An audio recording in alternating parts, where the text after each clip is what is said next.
This video is sponsored by DJ the Lazy Gamer, Zach Haji, Zachary Hayes, and Crimson Manifesto.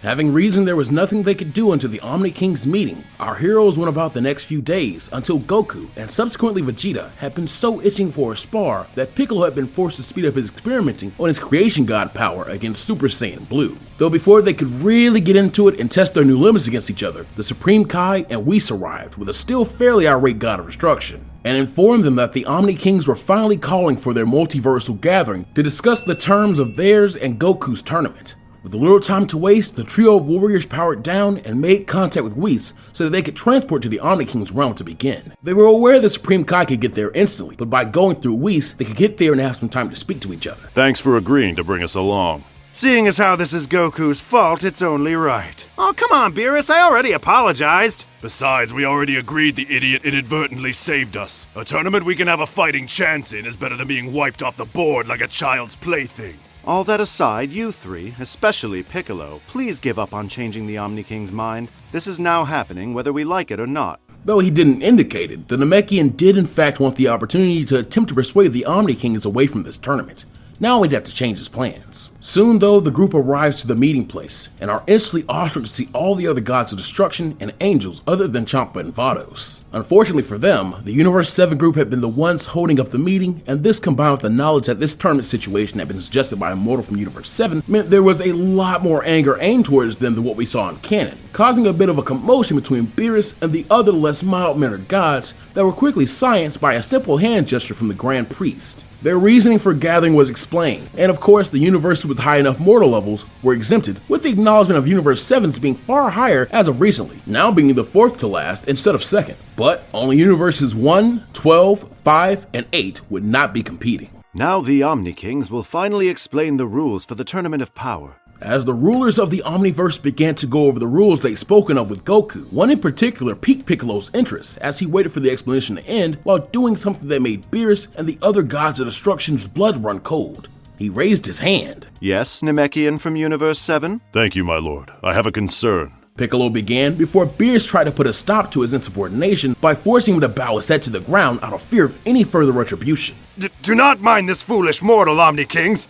We shouldn't have even brought him, isn't that right, Piccolo? The Omni Kings then in a more serious tone of voice suddenly ordered Beerus to shut up. They were well aware this Namekian and Son Goku were like brothers, and therefore wanted to hear what he had to say regardless of mortality or godhood. Piccolo thanked them for their grace as he continued. As I was saying, my lord, I think it is a mistake to include 10 fighters from every universe. At this statement, everyone present save for the Omni Kings and Grand Priest seemed surprised and uneasy at the idea of stating anything their superiors did or decided as a mistake. Please elaborate. I say this because it is unlikely that all competing universes will have warriors of sufficient strength to participate, at least not in ways that make for a visually interesting fight. I'm mostly speaking for the 7th, but if a fighter cannot at the very least achieve a power of this level... He trailed off as he looked at Goku expectantly. Huh? Oh, you want an example? I can do that. Ha! Goku snarked as he burst into a Super Saiyan state and began to give off a great deal of power. Thank you, Goku. If your warriors can't achieve a power of at least this level, I suggest they not be involved. Hence cutting the rosters down from 10 to 7, all in service of providing the Omni Kings better entertainment. Hey, that's not all I got. I can go even higher. Ow! Goku complained as he was bopped on his skull to prevent him from revealing too much of his and Universe 7's power. That's more than enough out of you. The Omni Kings looked happy to hear that Piccolo was thinking of ways to improve the tournament, and consider his closeness with Goku, they immediately changed their rules to requiring 7 fighters instead of the 10, to the shock of most of the other gods of destruction and Supreme Kais, who had already begun forming their rosters mentally. With that came the next order of business. Due to the second Omni King having never seen a martial arts tournament of any kind, and the small one Goku alone had attempted to put on using his multiform technique not being too interesting, the gods of destruction are given the opportunity to duke it out, and inadvertently take some of their rage on Beerus out, as we saw in the manga's version of the events, with not very much of it really changing other than the 3 mortals from Universe 7 and single mortal from Universe 11 paying rapt attention to the techniques and skill of their destroyers. I also suppose the trio de Danger could be there with Universe 9, however, I do not think Goku and Toppo would come to have their match, simply because Piccolo would do all he could to persuade the Omni King not to allow such, and keep the rest of Universe 7's power well hidden. Ever since his Kai training, he'd become incredibly adept at gauging powers even when a warrior attempted to suppress them, and could already tell Toppo was incredibly strong, close to some of the levels of the gods they just witnessed. And mind you, this is all with Toppo being able to keep Universe 11's true trump card up his sleeve. With that, our meeting is adjourned, as I must begin construction of our ring in the world of the void. I should be done in less than 9 ticks. Whis, how long is that? Just short of 39 hours. That's not going to work with Grand Priest, Omni Kings, if I may. Please, go ahead, Piccolo. Thank you. I would also like to suggest a time limit of at least 21 ticks. I suspect that all the universes would like to take time to prepare their teams. This would also result in a better tournament and performance by the fighters overall. The Grand Priest then looked to his kings to see if the 12-tick difference would be too long of a wait for them. But after some deliberation, the two once again nodded happily at Piccolo's suggestion. Again very pleased their tournament would be the very best ever, if only a little saddened by the longer wait. Very well then. In 21 ticks from this moment, the Tournament of Power will commence. Remember the rules and prepare well. Goodbye for now. Appearing back on Beerus' planet, our heroes all had vastly different reactions. Man, other than the universe erasing part, this is gonna be awesome. Ow! I still can't believe you got us into this. And you, don't speak to the Omni King so confidently. You're still a mortal. A mortal who just bought us a week to prepare and strategize. Not to mention he is the god of Earth, so not necessarily mortal. We need to focus. Right now we have 4 more team members to decide on. From the jump, 2 team members in Son Gohan and Majin Buu were instantly decided on. Gohan was easily one of the universe's strongest fighters, and had decently kept up on his training as well as boasted a good ability to work with others as seen during the incursion by Babidi and his forces. As for Buu, Goku posed that they needed to be very careful and make sure Buu knew the rules inside and out since he could be a bit airheaded, as well as the fact that Piccolo remembered this was around the time of year Buu went into hibernation, but he reveals a nap in the hyperbolic time chamber could remove that as an issue. As for the last 2 spots, those would take some debate to settle on. Well, I have 3 members in mind, but first, I think we should have a party. A party? That's not like you at all. There's no better way to inform everyone, and besides, panicking, worrying, or keeping all this to ourselves isn't going to improve our survival odds. Yeah, that sounds like a plan. As long as there's food, I don't care. I second that, my lord. A few hours later, when everyone they wished to be present had been free, the Z-Fighters, friends, and families had been gathered at Capsule Corp to attend the impromptu party suggested by Piccolo, and obviously hosted by Bulma, necessitating that Bulma be informed of the TOP by Vegeta before anyone else. The only person currently not in attendance had been Piccolo himself, who had explained that he wanted to make a short trip to New Planet Namek.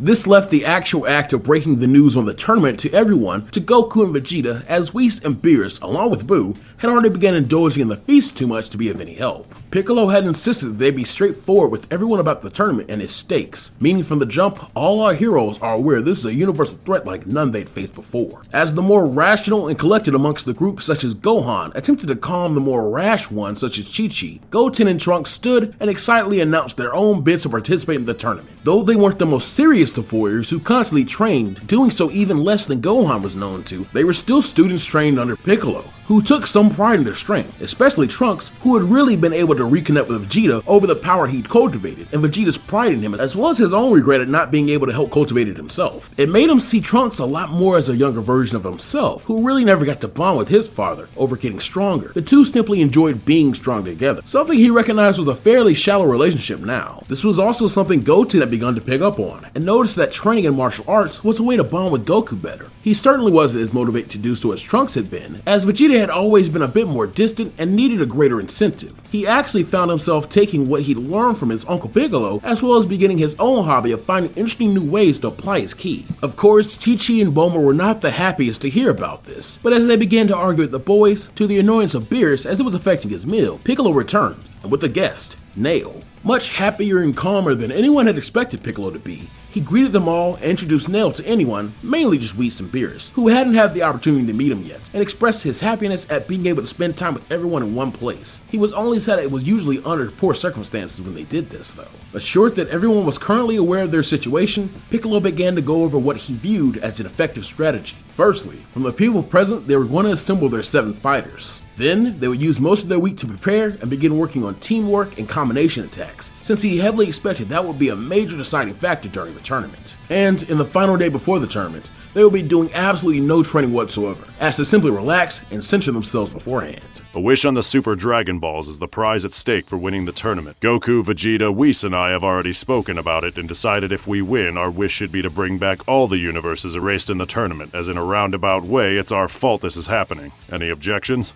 Seeing that no one had any ideas of the contrary, Piccolo smiled and went to stating their team roster so far. Then our team will be Goku, Vegeta, myself, Gohan, Boo, Nail, and our final member will be... He then looked to Goten and Trunks and continued. One of the boys. No offense to the humans among us, but we're already in a position where we'll need our absolute strongest. That's all well and good, but which of the brats will we take? Trunks, obviously, he's stronger. No way, Vegeta, you can't just say that. The boys should have a match to prove who's the best. Goten and I have been playing around with some of his techniques, and he's way stronger than he used to be. Oh my, their rivalry seems to even affect their parenting. That's fine, but we don't need to do that right this minute. But before they knew it, Goten and Trunks had already burst into the air and began battling it out with one another, showing their base forms at the very least were fairly evenly matched. Unable to show much tact, the battle ramps up to both boys elevating themselves into Super Saiyans, except Trunks had the advantage of having cultivated his Super Saiyan 2 form under his father's tutelage. Now vastly outpowered, all Goten could do to stay in the battle was use his more tricky and hard to counter attacks, but even then it was only a matter of time before he was hit hard and knocked back to the ground. Ha! Good job, son! I told you, Kakarot! However, Goten quickly recovered and whined that he wanted a best 2 out of 3 while citing that Trunks couldn't do that again. Confident, Trunks accepts, and before the adults knew it, the two had begun a second clash, though this one did indeed go much differently, with Goten employing the use of techniques Trunks wasn't very used to in all his training with Piccolo and his father, who focused on the basics and technique and pure power respectively. Goku had been showing Goten how to take more of a martial artist approach to combat, and this opened Goten's creativity and allowed him to express himself in his fighting style a bit more. This time, when Trunks rushed him, he'd actually flown directly through an after image, only to then be struck in the back of the head by a rock that had been thrown at him. Rubbing his head in pain and anger, Trunks retaliated with a pretty weak ki blast, only to see Goten completely destroyed by it, terrifying Trunks, who in his shock faltered out of his Super Saiyan 2 state and yelled out for his friend. You need to focus! Above you! Get him, Goten! In the air, after using its after image and a multiform clone to distract Trunks, Goten had been firing off blast after blast of ki into the air above his head, though they stayed stationary and didn't react. That is until Goten smirked and motioned his hands towards Trunks, who now had to begin dodging as a rainfall of ki blasts were honing in on him. With his power and speed, that wasn't particularly hard, but Goten wasn't done as he began to fly down among his ki orbs and even use them as platforms to jump off of and speed himself up massively as they exploded behind him and what he called his Goten meteor attack. Before Trunks knew it, not only had Goten and he smacked skulls in a painful way, but then the both of them were bombarded with the remaining ki blasts, leaving them both in a small crater with bloody heads and battered bodies. They then leapt to their feet and began to argue with each other, with Goten claiming that was his win, and Trunks arguing it didn't count if he got taken out by his own attack. Finally though, Piccolo kai-kai'd next to them to put a stop to their bickering. Enough! We'll decide this later, now we should enjoy the party. Master, it seems that neither of these boys are particularly well suited for such an important tournament.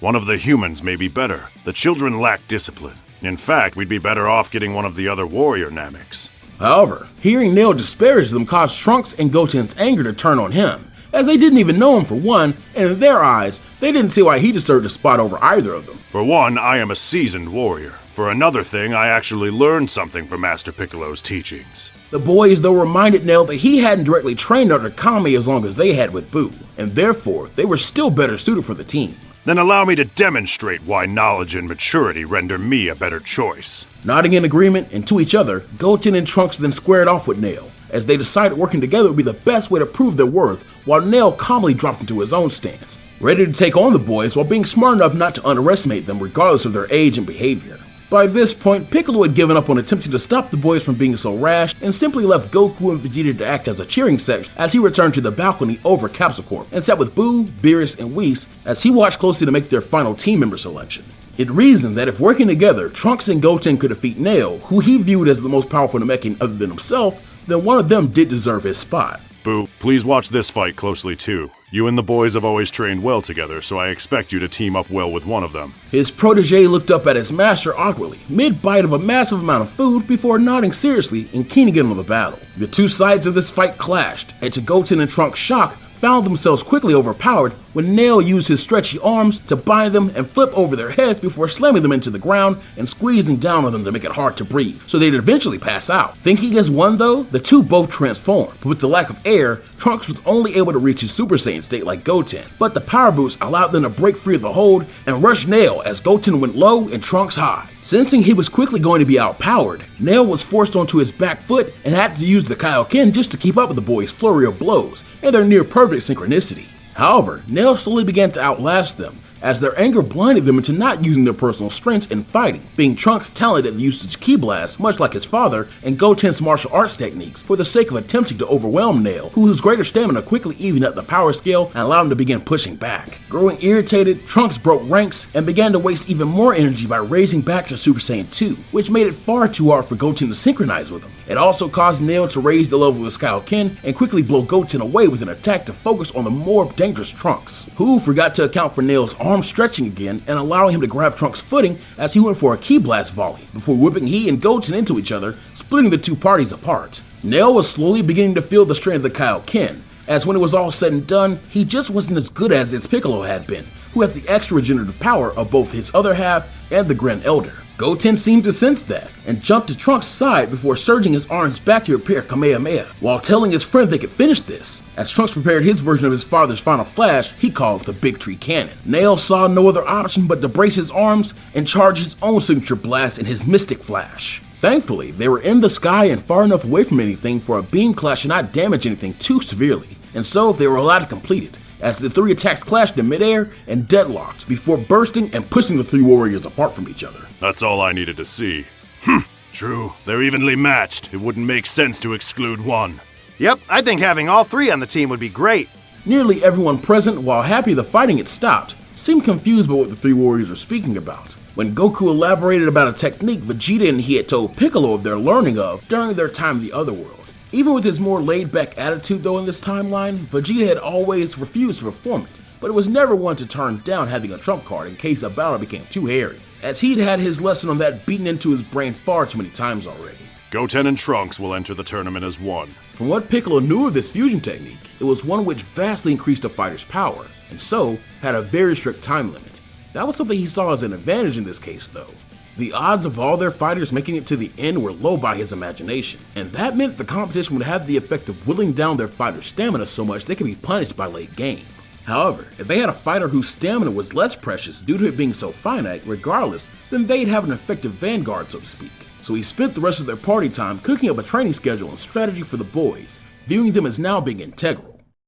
The next day, Goku and Vegeta had been asked to spend some time showing their sons the fusion dance. While Vegeta wasn't happy about it, he took some solace in this experience, likely being good for Trunks' development, as he rarely ever trained unless he really wanted Vegeta's attention. And as he'd grown more, that seemed to happen less and less. As for Goku, he saw nothing wrong with the technique as long as Goten, if he was serious about martial arts, kept up his training while solo. The boys just enjoyed learning something new and feeling validated for their power and usefulness in something so important, even though in recent years they begun to slack off only the smallest bit. Meanwhile, Piccolo and Nail took advantage of their not needing food to enter the hyperbolic time chamber along with Boo and Gohan. The latter really only needed a good warm-up session to get back into the groove, and Boo simply needed to nap for now when it came down to it. Actually, he seemed to be doing so a lot more as of late, ever since Piccolo returned from his Kai training. Piccolo was also betting a lot on Boo's healing ability to come in handy in the Battle Royale, as he was already well aware it'd be hard to convince Goku and Vegeta to sit in the first half of the fighting out while their weaker warriors dealt with the first wave of battles. Once Goten and Trunks had successfully memorized the movements of the fusion technique, Piccolo switched the training combinations around to have Nail and his sharp technique-sensitive eyes watching the boys to help them in perfecting the synchronization of their power and movements. However,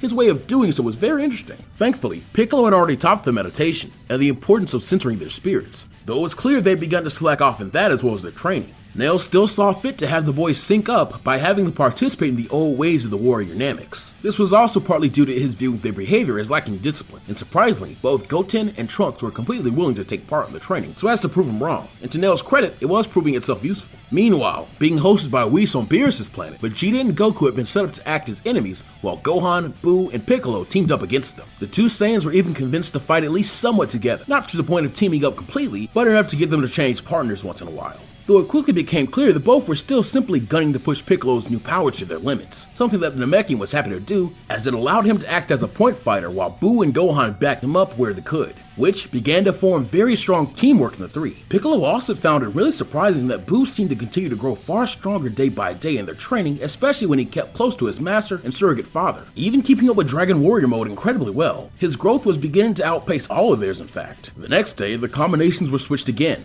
as Gohan was set to babysit both the boys and Majin Buu. This was an event Piccolo foresaw happening in the tournament, as he greatly suspected he'd be making sure Goku and Vegeta didn't act too recklessly. This also became an opportunity for the boys to play with their new and exciting fusion technique, though a good portion of the time was spent getting the dance correct for the newly revealed Gotenks challenged both Gohan and Buu to take them on together. Something which really quickly ended in defeat for the younger warriors, as a problem was found with the technique's stamina when using transformations, and resulted in the two boys having to face off against Buu and Gohan individually, turning it into a test of teamwork. Buu even had the idea to switch teams and went on to fight with Goten at his side, while Trunks and Gohan teamed up. Meanwhile, having now returned to the Earth, Goku, Vegeta, Piccolo, and Nail decided to spend their time in the hyperbolic time chain, only to participate in some intensive image training. Piccolo had suggested this over actual sparring because he wanted to attempt having a battle against facsimiles of the various gods of destructions they could collectively conjure from their memories. The idea being, if they could effectively take on at least some form of the other universe's supposedly strongest warriors, it would reason they'd have a good chance at being able to defeat any of the other fighters. And to their credit, they were able to remember the techniques and personalities of the gods fairly well. However, two things were inconclusive. Both the upper limits of their power, especially those of Beerus himself, as well as the god of destruction of Universe 11, as Piccolo cited him as barely even trying during the fight, though he assumed Beerus was stronger. But this also made them operate on the idea that all the other gods of destructions truly were the strongest fighters in their respective universes. It's just a theory, but I don't think we should assume every universe's hierarchy is the same as ours. That's fair. Lord Beerus seems more eccentric than the rest anyway. Yeah, and from what the Zennies were saying, it isn't in the Gods of Destruction job description to be the #1 fighter. They kinda act like janitors when you think about it. So you're saying no matter what we do to prepare, we could still be caught off guard? Yes. Sadly, we won't know what we're up against until we're in the heat of battle. In all honesty, I've been grasping at straws to give us every advantage possible. Hey, don't lose your fighting spirit just yet! So far, I can already feel all of us going past our limits, and we still have a few more days left. Let's have an actual spar, you guys! I agree. I actually still want to finish my one-on-one with you, oh great Kami.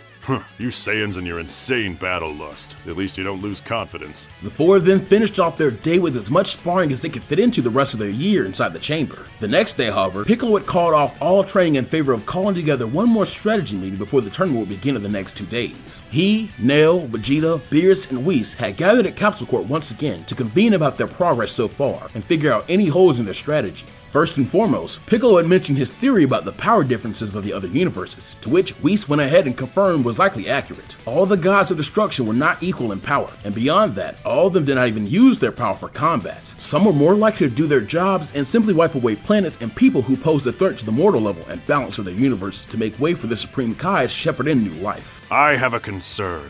This better not be about my son. No, it's not actually.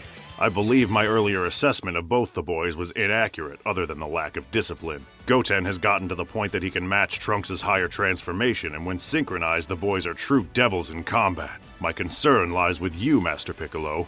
You're wondering why I haven't thought about fusing with the Namekians, aren't you?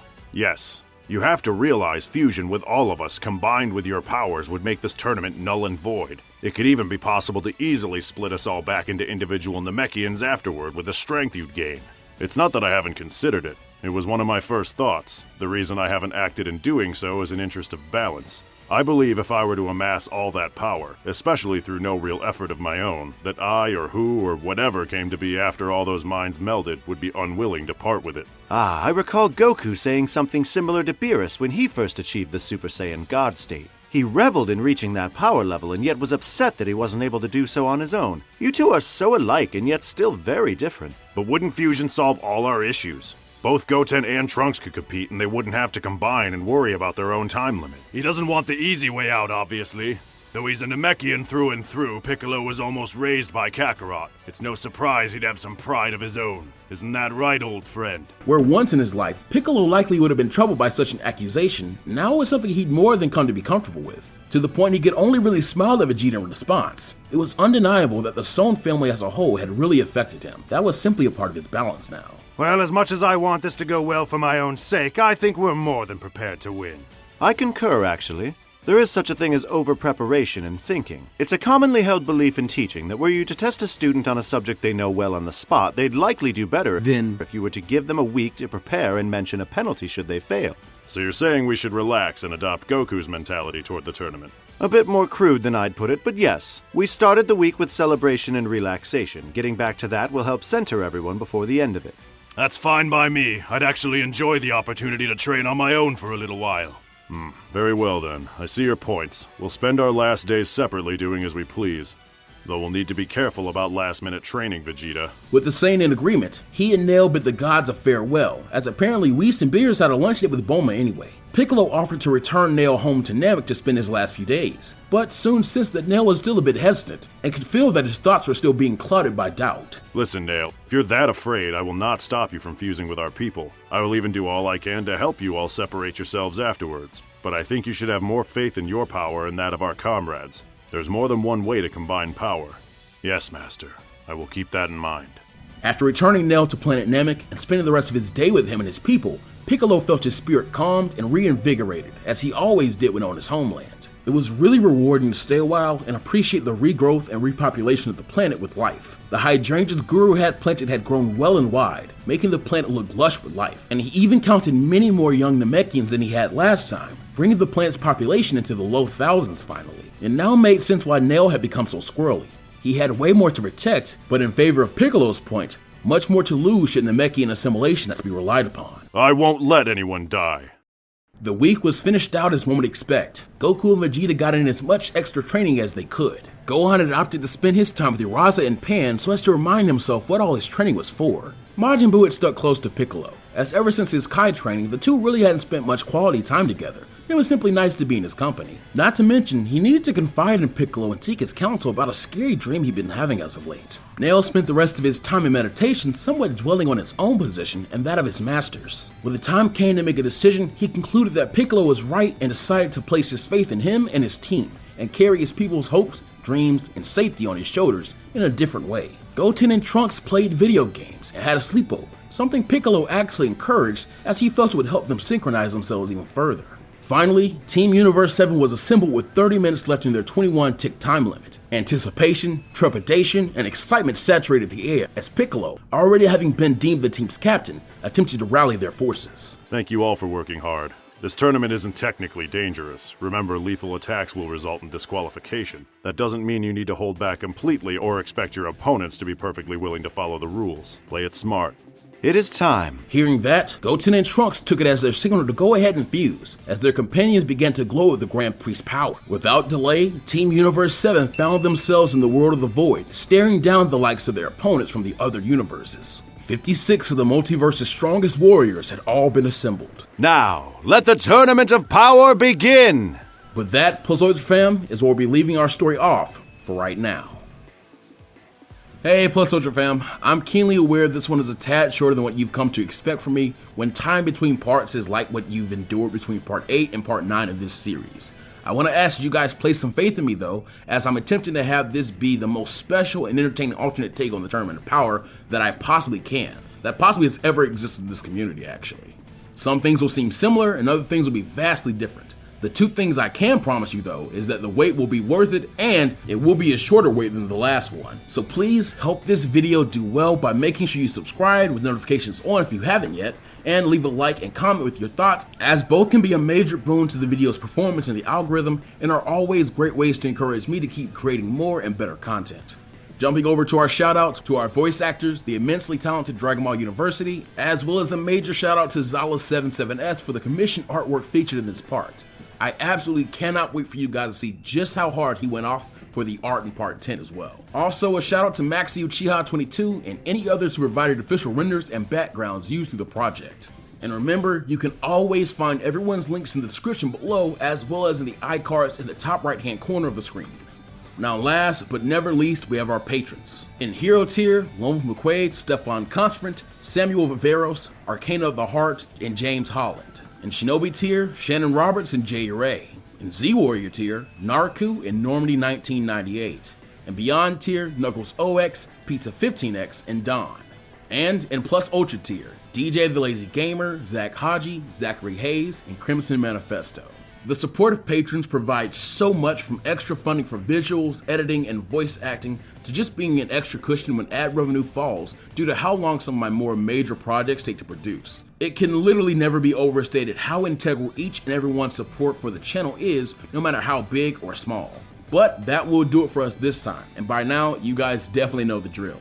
So please be sure to take care of yourselves, each other, and the world around you. Remember, Black Lives Matter and that trans rights are human rights. And as always, be sure to go beyond Plus Ultra. And we'll see you guys next time.